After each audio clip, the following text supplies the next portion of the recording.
Selamat jumpa kembali di Sapaan Christian Spirit atau CS berdasarkan renungan harian yang disusun oleh Pastor Crispinus Silalahi. Bincang renungan harian ini berdasarkan perikop kitab suci hari ini. Saudara-saudari terkasih dalam Kristus, semoga Tuhan memberimu damai. Nah, itu tadi sapaan pembuka yang sangat khas ya. Betul. Dan seperti biasa, di sini kita akan coba kupas lebih dalam. Hari ini kita punya beberapa sumber yang menarik banget untuk Anda. Sumber utamanya dari renungan Pastor Crispinus Silalahi. Iya, tentang Injil Markus. Tepat, tapi kita juga akan sandingkan ini dengan semacam artikel sejarah dan sedikit laporan sosiologis. Misi kita hari ini, membongkar gimana cerita kuno soal roti bisa nyambung sama isu kesepian di zaman sekarang. Wah, ini kombinasi yang menarik ya. Dari teologi, terus ke sejarah, loncat ke sosiologi urban. Bakal kaya ini pembahasannya. Tepat. Nah, Pastor Silalahi ini, di renungannya, memulai dengan pertanyaan yang cukup menusuk. Mungkin Anda juga pernah merasakannya. Pertanyaan apa itu? Pernah nggak sih Anda merasa capek banget di tengah masalah, merasa lapar secara spiritual, sampai rasanya Tuhan itu jauh dan diam? Pertanyaan yang sangat universal, saya rasa. Dan memang, narasi Injil ini sering jadi jawaban buat perasaan ditinggalkan itu. Nah, renungan ini pakai pertanyaan itu sebagai pintu masuk untuk membahas Injil Markus, bab 8, ayat 1-10, tentang penggandaan roti. Betul. Tapi yang menarik dari tulisan Pastor Silalahi, dia nggak berhenti di pesan spiritual yang umum. Dia justru ngajak kita buat merhatiin detail-detail kecil yang sering kita lewatkan. Oke. Mari kita langsung masuk ke situ. Argumen utama pertama dari renungan ini menyoroti satu detail kunci. Katanya ini bisa mengubah seluruh makna cerita. Bukan soal jumlah rotinya, tapi lokasinya. Nah, ini dia. Ini poin yang krusial banget. Peristiwa ini terjadinya di wilayah Dekapolis. Dekapolis. Iya, mungkin buat kita sekarang nama itu asing ya. Tapi buat audiens abad pertama, nama Dekapolis itu kayak lampu neon yang kedap-kedip. Maksudnya? Sinyal gitu. Ya, sinyal kuat. Sinyal kuat, artinya wilayah non-Yahudi. Ini kan federasi 10 kota yang pengaruh budaya Yunani dan Romawinya kuat banget. Jadi ya sering dianggap tanah orang lain lah sama bangsa Israel waktu itu.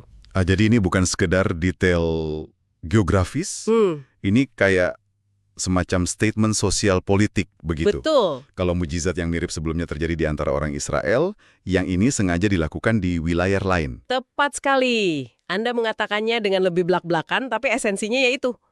Menurut interpretasi Pastor Silalahi, dengan melakukan mujizat yang sama di Dekapolis, Yesus secara sadar mendobrak batasan etnis, batasan agama pada zamannya. Pesannya jadi radikal ya? Radikal banget. Roti ini, anugerah ini, bukan cuma buat satu kelompok terpilih, ini buat semua orang.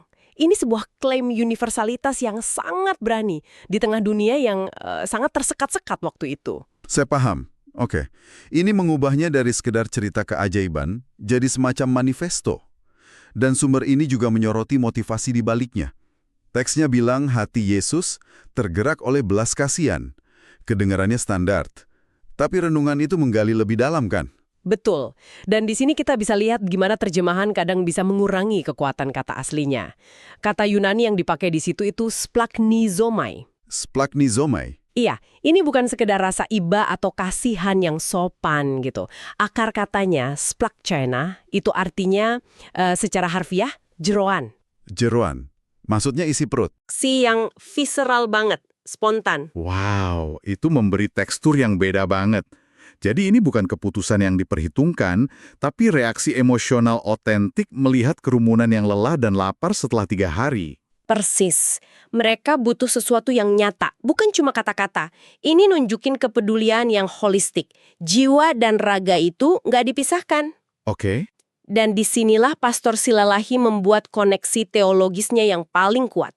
Dia menyoroti tindakan Yesus, mengambil roti, mengucap syukur, memecah-mecahkannya, lalu memberikannya. Urutan itu? Nah, urutan tindakan ini bagi Anda yang familiar dengan tradisi Kristen, ini adalah cetak biru yang presisi dari ritual Ekaristi atau perjamuan kudus.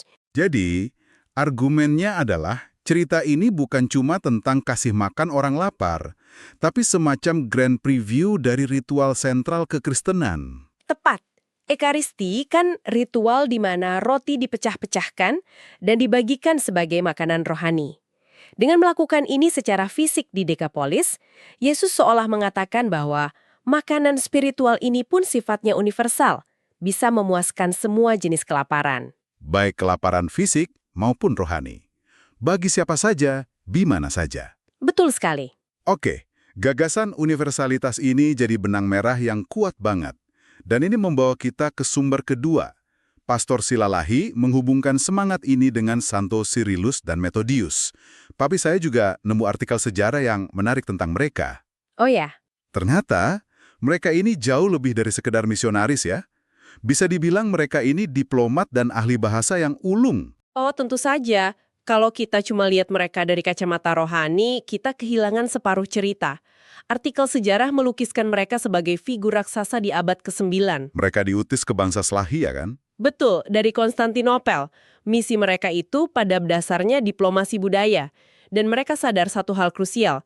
Anda nggak bisa maksain budaya dan bahasa Anda ke orang lain dan berharap mereka tulus menerima pesan Anda. Ini kebalikan dari pendekatan kolonial yang sering kita lihat. Mereka nggak datang dan bilang, kalian harus belajar bahasa Yunani atau Latin dulu. Justru sebaliknya, inilah kejeniusan mereka. Mereka melakukan sesuatu yang waktu itu dianggap bid'ah oleh sebagian orang. Apa itu? Mereka bersikeras bahwa bangsa Slavia berhak beribadah dan membaca kitab suci dalam bahasa mereka sendiri. Masalahnya, bahasa Slavia waktu itu belum punya bentuk tulisan. Tunggu. Jadi mereka bukan cuma nerjemahin, tapi mereka harus bikin alfabetnya dulu, dari nol. Persis. Ini kan yang bikin wow, gitu.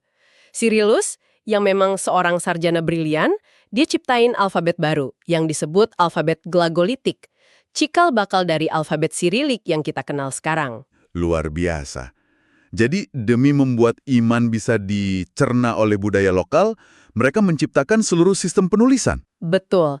Mereka benar-benar mengambil roti pengetahuan dan memecah-mecahkannya jadi potongan-potongan yang bisa dimengerti masyarakat setempat. Mereka ini mempraktikkan pesan Dekapolis secara harfiah ya? Tapi ini pasti ada perlawanan kan? Oh jelas. Perlawanannya sengit, terutama dari para rohaniwan Jerman yang bersikeras pada teori 3 bahasa, bahwa cuma Ibrani, Yunani, dan Latin yang layak untuk liturgi. Jadi ini perjuangan politis juga. Berat. Perjuangan politis dan teologis. Tapi mereka percaya Injil itu harus bisa diakses, bukan jadi milik eksklusif segelintir elit budaya. Oke, jadi sekarang kita punya 2 kepingan puzzle. 1, interpretasi teologis soal universalitas. 2, contoh historis tentang perjuangan universalitas itu. Nah, sekarang mari kita tarik ini ke abad ke-21. Gimana hubungannya dengan kita sekarang? Disinilah sumber ketiga kita masuk. Laporan sosiologis tentang apa yang disebut kelaparan sosial. Pastor Silalahi juga mendorong kita peka terhadap kelaparan modern. Dan ini nyambung banget sama temuan para peneliti sosial. Maksudnya? Laporan itu berargumen bahwa di tengah kelimpahan materi di kota besar, muncul bentuk kelaparan baru yang lebih sunyi. Kelaparan akan koneksi manusiawi yang otentik. Fenomena kesepian di tengah keramaian itu.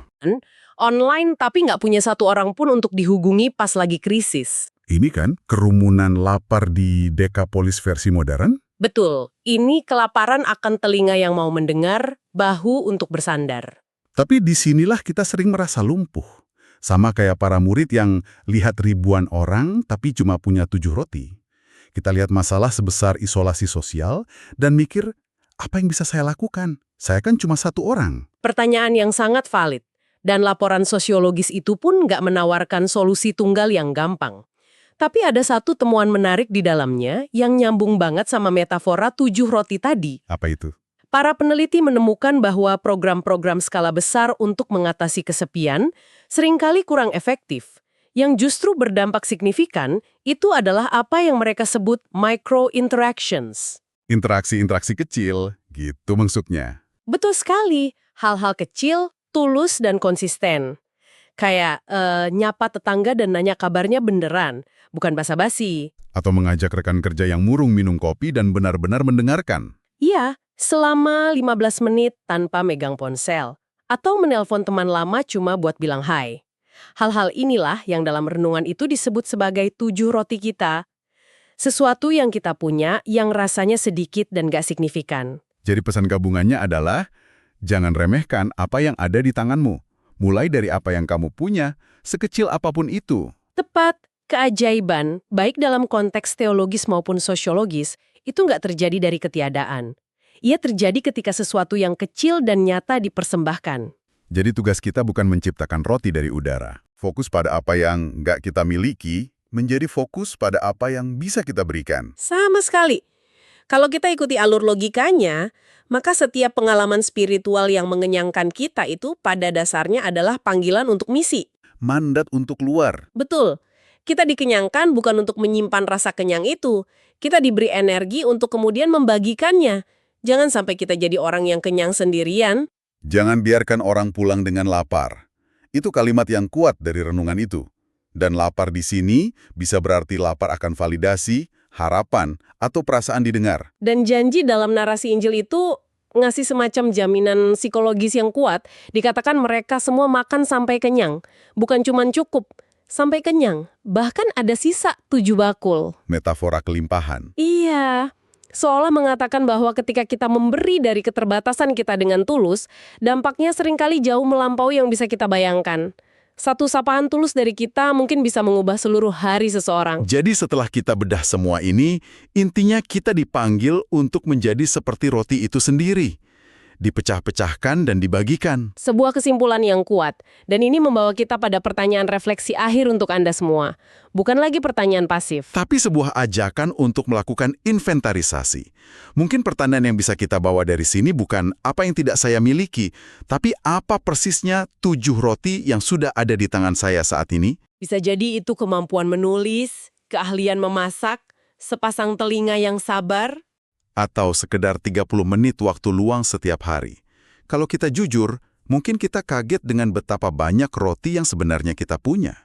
Dan pertanyaan lanjutannya adalah, setelah kita tahu apa roti kita, sekecil apapun itu, apakah kita cukup berani untuk menawarkannya kepada kerumunan di sekitar kita? Dengan percaya bahwa kebaikan kecil itu akan menemukan jalannya sendiri. Semoga Tuhan memberi engkau damai dan kebaikan.